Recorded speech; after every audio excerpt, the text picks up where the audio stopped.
selamat pagi pemirsa di Kota Medan, Riau, Palembang, dan daerah lain di Sumatera. Selama 30 menit ke depan, kami akan mengabarkan informasi menarik dari wilayah Sumatera dan sekitarnya bersama saya Jasmine Rahmadi. Inilah kabar Sumatera.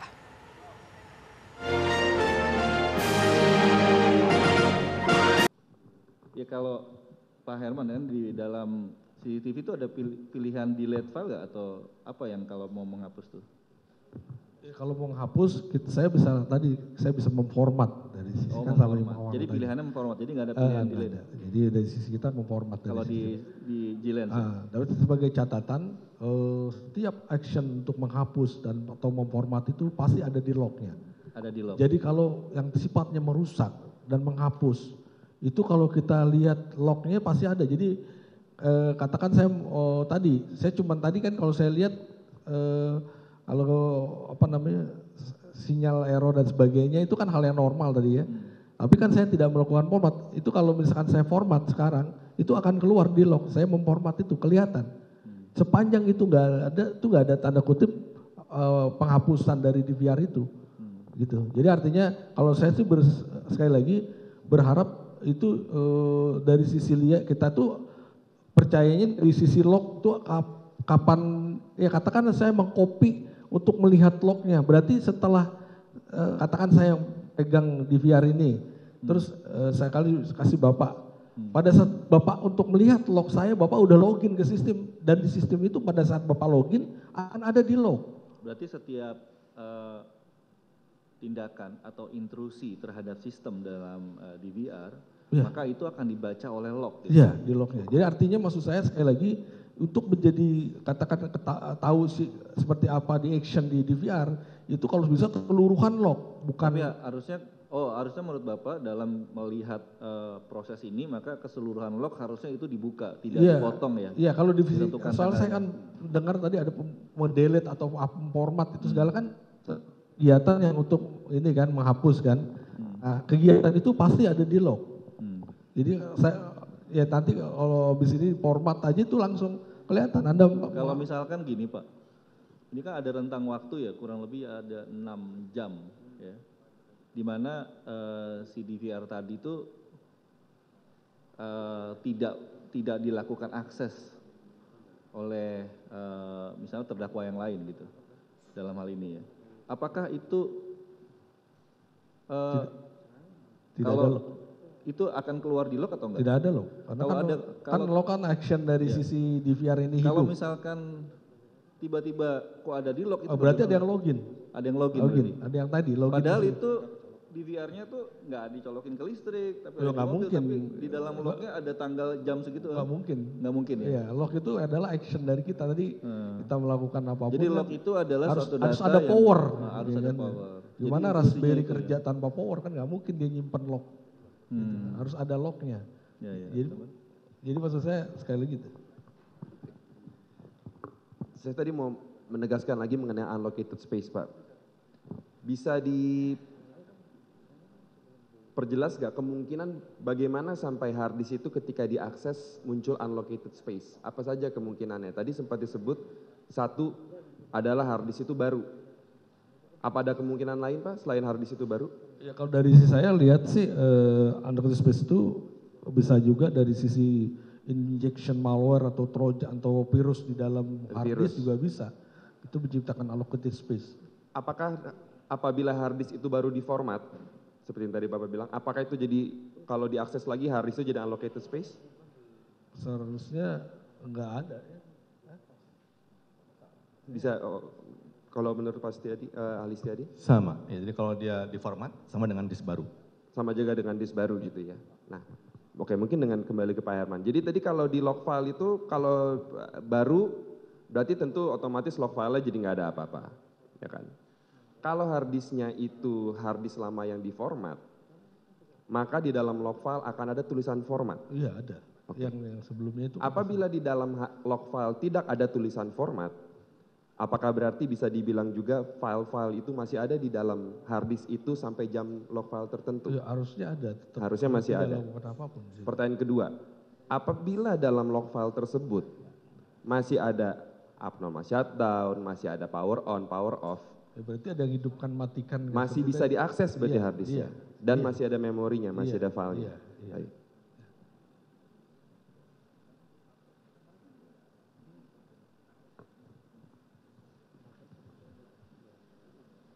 Dalam keadaan apa Pak? Bisa dijelaskan ahli, dalam keadaan apa yang menyebabkan file-file sampai tidak bisa di-recover?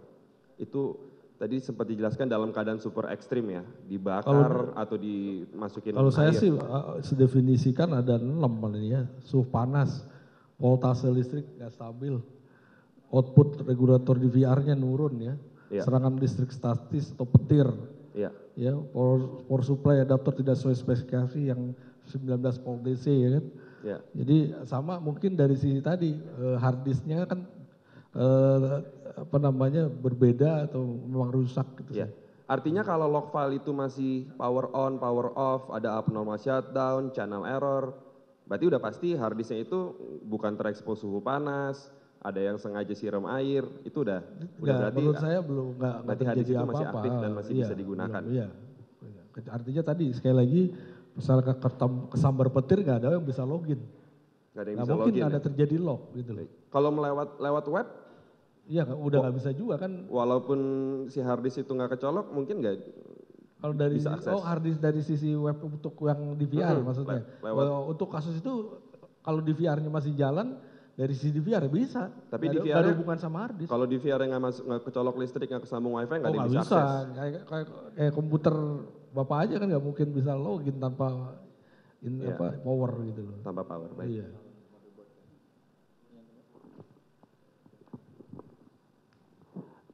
Saudara ahli ya, Pak Hermansyah dulu deh saya tanya. Tadi saudara menjelaskan tentang kernel. Boleh dijelaskan lagi, tolong dikoreksi kalau saya salah ya. Apakah sistem Linux itu bersifat layer? Yang pertama paling dalam adalah software, layer kedua hardware, dan layer ketiga adalah kernel. Tolong dilihat Pak, apakah gambar ini cocok? Sudah sesuai, tolong koreksi kalau salah.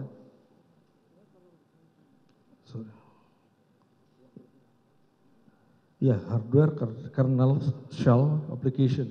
Oke, kalau dari gambar ini, Ya. abnormal shutdown Iya. fisik maupun shutdown secara by system, itu ada di kernel. Itu kalau dari sisi saya melihatnya justru di application yang disebut kernel itu kan dekat dengan hardware dari sisi itu. Betul. Jadi artinya nggak merusak hardware itu. Betul, berarti itu di luar dari hardware dan Di luar software, hardware, jadi iya. tidak akan Tidak, bahkan iya, tadi ibaratnya tadi saya cabutin ini abnormal shutdown kan. Iya. Dan Itu contoh cuman- paling konkret yang tadi saudara jelaskan, Android itu menggunakan sistem Linux dan kalau baterainya kita cabut 1000 kali pun tidak akan Ya, artinya sama, menghilangkan embedded foto, ini- menghilangkan data, SMS gitu ya. Ya malah lebih jauh sini embedded software itu nggak hanya telepon genggam, robot mainan, sistem keamanan, alat pacu jantung, jam tangan. Jadi Iya, artinya kalau kita sesuatu- cabut baterainya secara ya tidak melalui by system itu tidak akan merusak. Ya artinya ya menurut saya tadi ya kalau dari sisi kita ya dari sisi saya lihat yang kita lakukan yang disebut abnormal definition itu hanya sebatas untuk informationnya aja gitu. Kan tadi kalau saya on off lewat software itu namanya power on off Betul. matikan.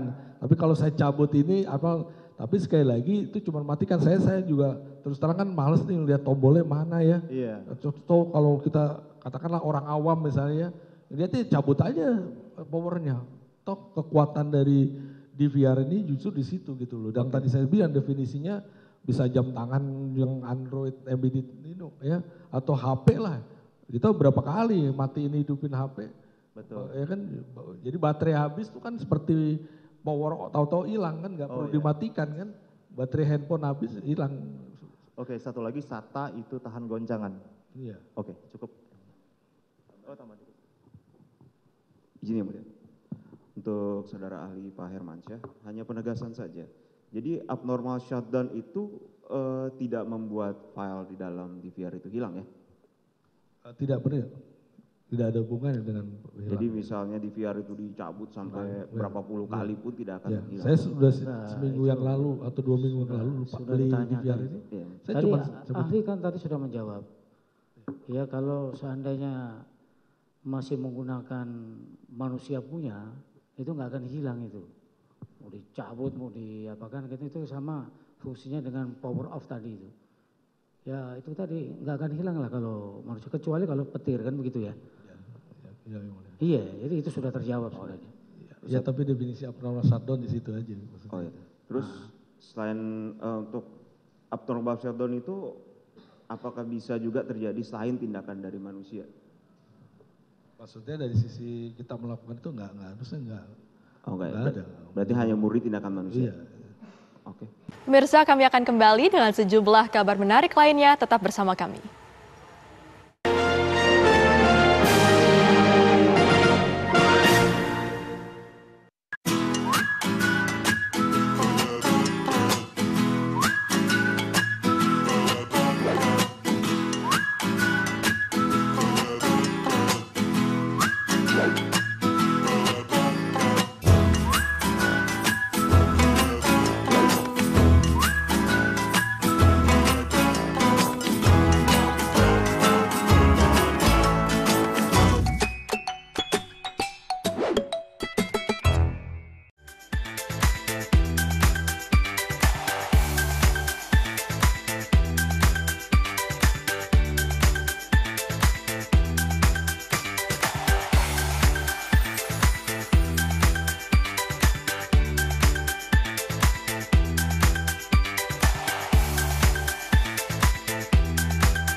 Aktual, faktual, dan lengkap adalah landasan sebuah berita menghasilkan perspektif secara tepat. Dengan dukungan teknologi terkini, hadir untuk Anda tvOneNews.com sebagai platform terintegrasi antara broadcast newsroom dan media digital. Akses segera tvOneNews.com melalui website maupun smartphone Anda berbasis Android dan iOS. tvOneNews.com. Puas kamu bikin aku kesel terus. Aku salah apa lagi sih sayang?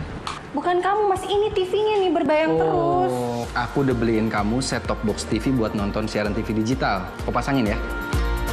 Kalau TV kita udah digital, tinggal di-scan ulang aja. Gampang kan? Siaran TV digital itu pilihan programnya banyak, bersih gambarnya, jernih suaranya, dan canggih teknologinya. Siarannya gratis sayang, dan nggak harus pakai kuota internet. Sukseskan migrasi digital, siaran TV digital. Keren! Menghadirkan informasi penting dan menarik. Kasus penularan varian Omicron di Jakarta Barat pada negara kita dan pastikan kesehatan menjaga dunia yang mereka menawarkan melalui media sosial. Semua tersaji lengkap menemani waktu siang Anda.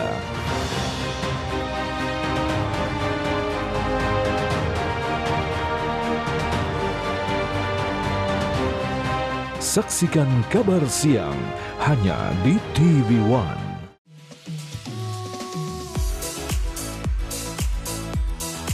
Agar tubuh menjadi sehat, diperlukan motivasi. Saksikan Hidup Sehat dan Hidup Sehat Plus setiap Senin sampai Jumat. Pukul 9 pagi, hanya di TV One.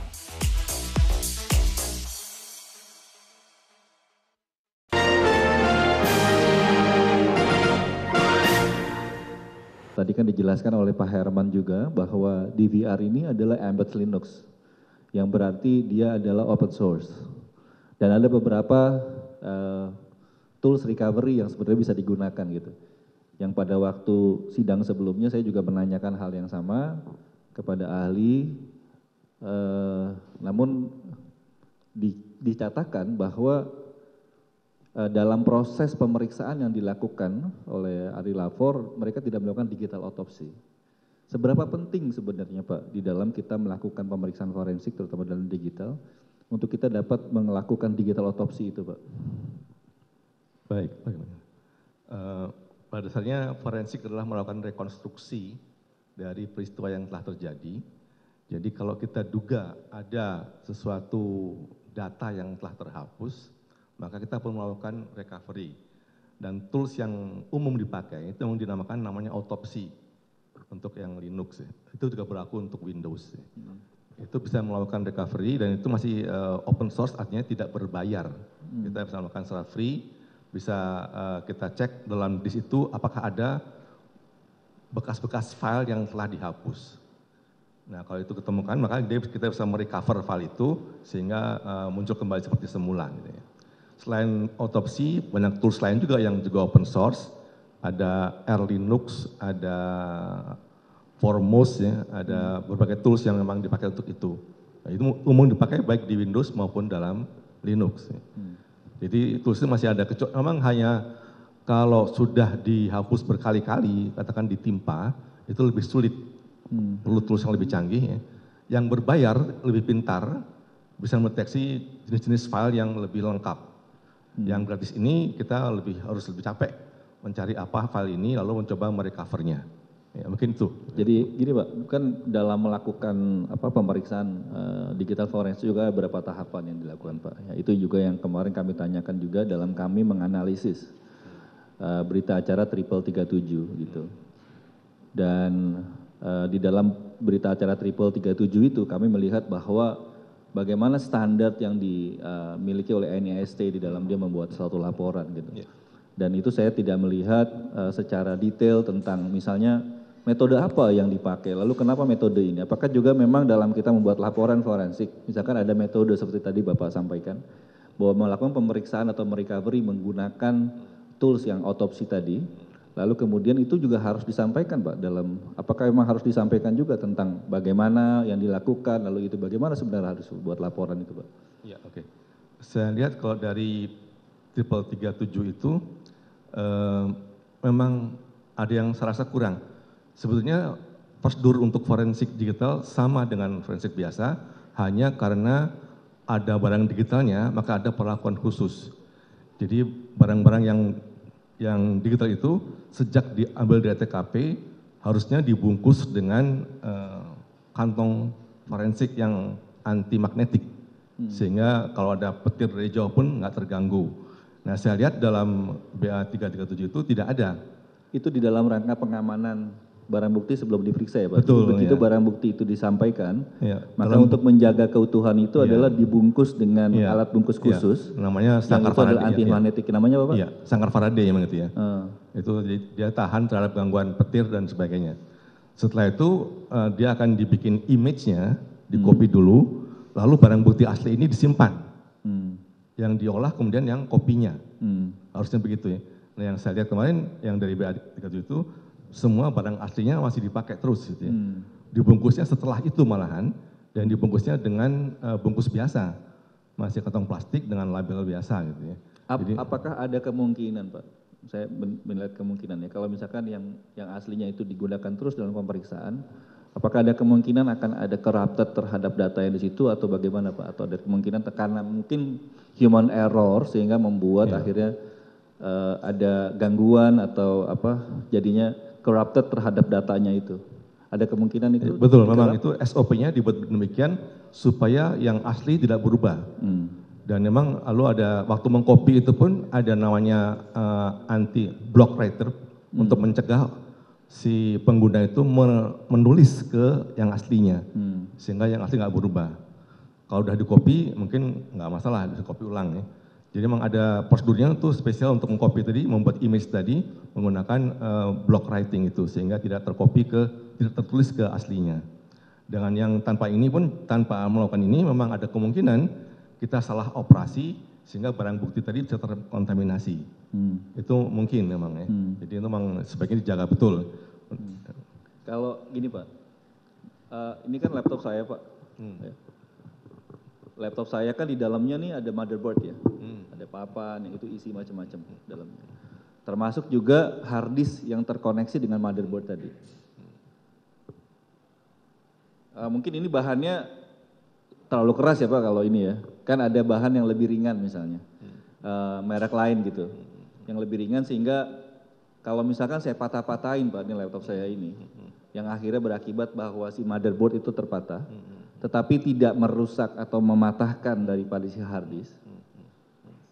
apakah misalnya meskipun hard disk itu dedicated, apakah saya tetap bisa akses terhadap hard disk tadi?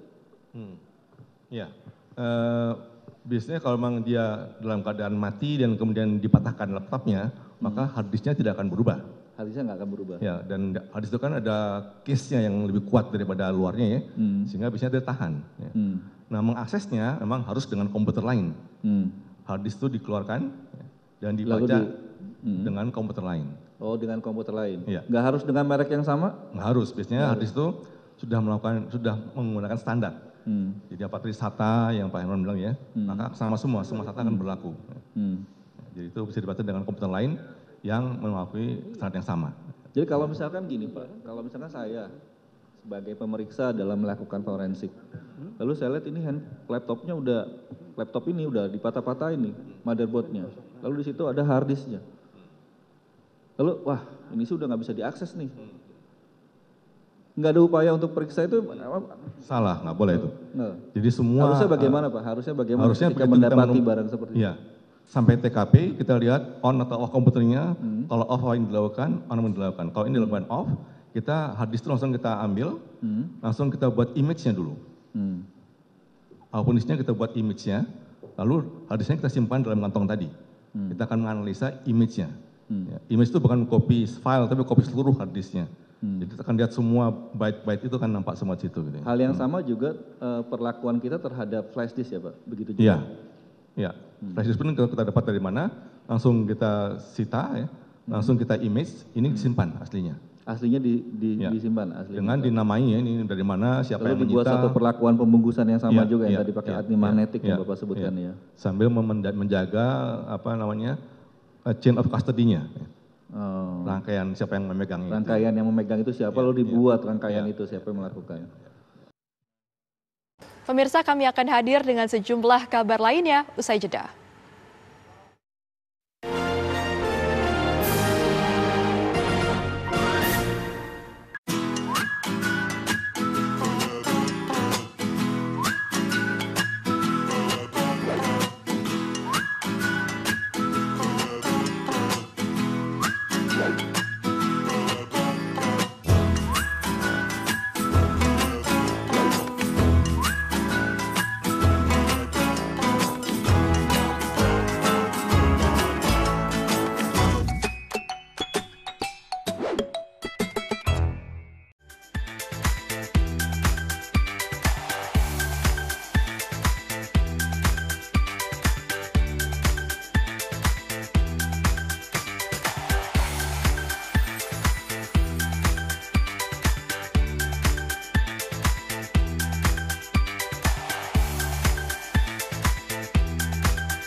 Kamu lagi chatan sama siapa sih sayang? Kok serius banget? Aku lagi nonton sinetron Mas di TV streaming. Habis aku males nonton di TV kita, gambarnya banyak semut. Sayang, sekarang kan siaran TV udah digital. Tinggal dipasangin set-top box-nya, langsung nyala. Ih, keren banget Mas. Aku pindah nonton di TV aja. Lebih enak nonton di TV kan daripada di handphone, nanti sakit matanya. Udah gitu siaran TV digital ini banyak banget pilihan programnya. Bersih gambarnya, jernih suaranya, canggih teknologinya. Siarannya gratis dan nggak pakai kuota internet. Sukseskan migrasi digital, siaran TV digital. Keren!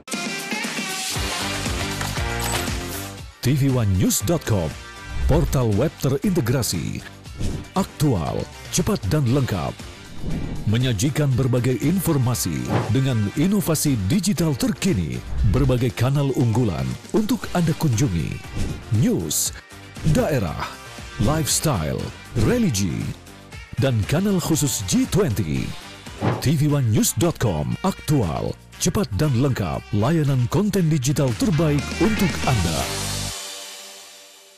Assalamualaikum warahmatullahi wabarakatuh. Karena apapun yang dilakukan pemerintah, kalau rakyat tidak percaya, itu akan kehilangan trust. Saya percaya orang-orang yang duduk di pemerintahan tahu apa yang harus dilakukan. Peranan dari pemerintah daerah itu menjadi kunci memimpin untuk pelaksanaan penanggulangan COVID. Karena rumah sakit ini penuh, akhirnya tidak ada pilihan lain kecuali isolasi mandiri. Saksikan Catatan Demokrasi, Selasa pukul 20 waktu Indonesia Barat, live hanya di TV One. Kita menemukan perlakuan kejam dan tidak manusiawi yang kita duga sebagai perbudakan modern dan juga perdagangan manusia. Anak saya lebam-lebam, gusiknya luka, cuma bisa minum, kemudian mata juga lebam. Hukum kita juga sudah bisa menegakkan bahwa anak-anak itu bisa tetap dihukum. Telusur di TV One. Laga para petinju terbaik dunia disaksikan jutaan pasang mata.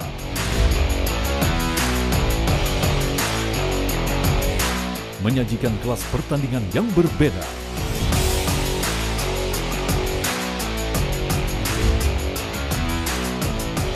Saksikan Best World Boxing hanya di TV One.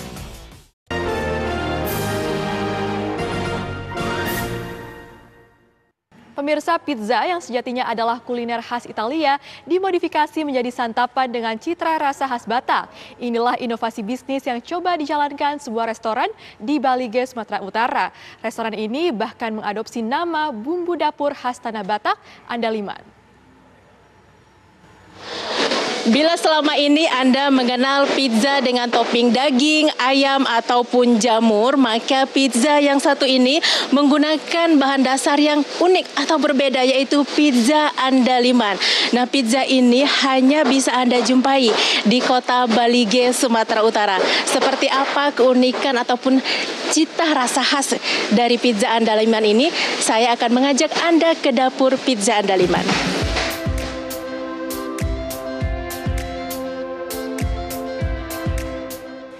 Restoran Pizza Andaliman berdiri sejak 2015 di kota Balige, Sumatera Utara. Dari namanya saja, restoran ini mengandalkan citra rasa lokal. Karena Andaliman adalah bumbu dapur sejenis merica khas tanah Batak. Inilah kalau biji Andaliman ini langsung yang dipetik dari pohonnya. Jadi kalau orang Batak itu biasa buat sambal, hanya ini dengan cabai pun, Mbak misalnya makan apapun, ditambah perasan, hanya ini saja luar biasa, perasan jeruk, apapun. Tapi sambal mentah, cabai rawit dengan ini sudah enak. Nah, ini di kulitnya ada teman saya yang memang meneliti ini dari ITB, bahwa dia ada di kandungan yang seperti atsiri yang membuat, mungkin ini juga salah satu membuat orang Batak sangat pemberani. Jadi di kulitnya itu membuat seperti ada energi yang membuat kita ya. Saya sampai bilang ini Andaliman ini andalkan iman. Jadi orang Batak mungkin salah satu yang membuat orang Batak itu berani-berani mungkin. Nah, ini kita buat di toppingnya nih. Sedikit ya ditaruh di topping sebagai pewangi nanti, kerasa walaupun dia sedikit tapi akan cukup terasa ya. Tak hanya itu, Andaliman konten lokal lainnya juga ada di topping pizza yang tidak mungkin ditemukan di pizza yang aslinya adalah kuliner Italia. Seperti teri Medan, daun bawang, dan kacang panjang. Dengan inovasi ini, pemilik restoran mencoba bersaing dengan restoran pizza waralaba. Belum, justru unik ya, kita cobanya baru di sini. Andaliman kan khas Batak ya, coba gitu. Aneka pizza Andaliman dijual dengan kisaran Rp65.000 hingga Rp80.000. Nama Andaliman yang merupakan produk tani khas Batak juga menjadi daya tarik tersendiri bagi turis yang mencari kuliner khas Balige. Dari Kota Balige, Sumatera Utara, Wanasari Ferrari Narotama, TV One mengabarkan.